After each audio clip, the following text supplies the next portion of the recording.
गरीब परिवार का लड़का गांव से आकर के शहर में सरकारी नौकरी के लिए तैयारी कर रहा था। कुछ परीक्षाएं दे चुका था, कुछ परीक्षाएं बाकी थी।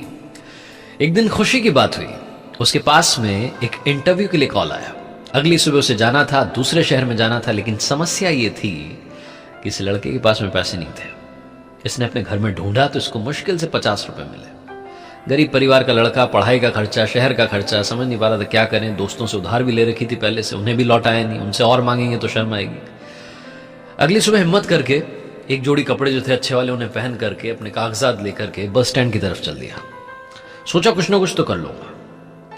ऊपर वाले को धन्यवाद दे रहा था, पूछ भी रहा था कि क्या कर दिया मेरे साथ। लड़के को लग रहा था कोई ना कोई जान पहचान का मिल जाएगा, आज लिफ्ट मिल जाएगी, पहुंच जाएंगे, इंटरव्यू देकर के आ जाएंगे। पहुंचा बस स्टैंड पर, वहां इसे कोई जान पहचान का नहीं दिखा।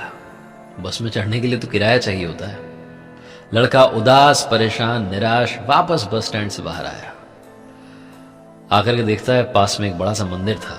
सोचा ऊपर वाले से जाकर के ही मांग लेता हूं, क्या चाहिए आपको, मुझसे क्या चाहिए। लड़का पहुंचता है, मंदिर की सीढ़ियां चढ़ता है, अंदर जाकर प्रणाम करता है, बोलता है कि अब आप ही बचा सकते हैं इस समस्या से। उतर करके सीढ़ियों पर बैठ करके जूते बांध रहा होता है, जूते पहन रहा होता है, तो देखता है कि पास में एक फकीर बैठे हुए और उनके कटोरे में बहुत सारे पैसे रखे।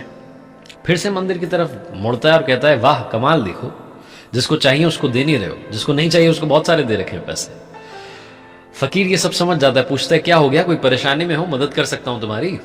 तो लड़का कहता है, बाबा आप क्या मदद करोगे, आप तो खुद मांग करके कमा रहे हो। तो फकीर कहता है, नहीं, मांग करके नहीं कमा रहा हूं। इस मंदिर में जो आता है वो इसलिए नहीं देकर के जा रहा है कि मैं मांग रहा हूं, वो इसलिए देकर के जा रहा है कि उसे पुण्य कमाना है। मैं तुम्हारी मदद कर सकता हूं, बात क्या है। लड़का बताता है कि इंटरव्यू देने के लिए जाना है, 500 रुपए लगभग चाहिए, कम से कम चाहिए। तो फकीर कहता है, मुझसे पैसे ले जाओ, मुझे ज्यादा जरूरत नहीं है, ना मोह है। मैं तो एक टाइम का खाना खाता हूं, बीमार हूं इसलिए कुछ दवाइयां चाहिए होती हैं, बाकी पैसा खुद जाकर के शाम में मंदिर की दान पेटी में डाल देता हूं। लड़का विश्वास कर लेता है फकीर की बात का, पैसे ले लेता है, बोलता है, बाबा जब मेरे पास आ जाएंगे लौटाने के लिए जरूर आऊंगा। फकीर बोलता है, कोई बात नहीं, यहीं बैठा हूं, कहीं और मेरा ठिकाना नहीं है। लड़का जाता है, इंटरव्यू देता है, लकीली उसका सिलेक्शन हो जाता है।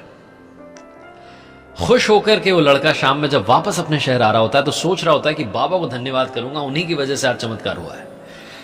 पहुंचता है उस मंदिर के पास तो देखता है कि वहां सीन बदल चुका है।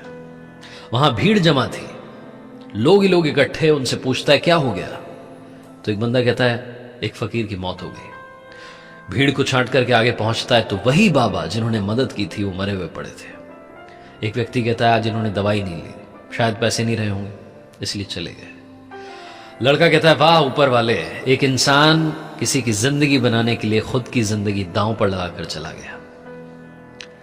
समझ नहीं पाता है क्या करे, भौचक्का रह जाता है। भीड़ में से एक और इंसान की आवाज आती है, भिखारी था, मर गया, अच्छा हुआ, वैसे भी किसी काम के नहीं होते। ये छोटी सी कहानी हमें 2 बातें सिखाती है। पहली बात, हमेशा दूसरों पर विश्वास करो, उनकी मदद करो, क्योंकि हम जब मदद करेंगे तभी एक दूसरे की मदद करते हुए आगे बढ़ पाएंगे। और दूसरी बात, भरोसा रखो, जब आपको लगता है कि लाइफ में कुछ नहीं हो सकता तब कहीं ना कहीं से आपको मदद जरूर मिलेगी। ऊपर वाला आपको भी नहीं मालूम आपको कब किसी का ऊपर वाला बनाकर कहीं भेज दे, इसलिए मदद करो और इस बात पर यकीन रखो कि आपकी जिंदगी में भी कोई ना कोई ऊपर वाला जरूर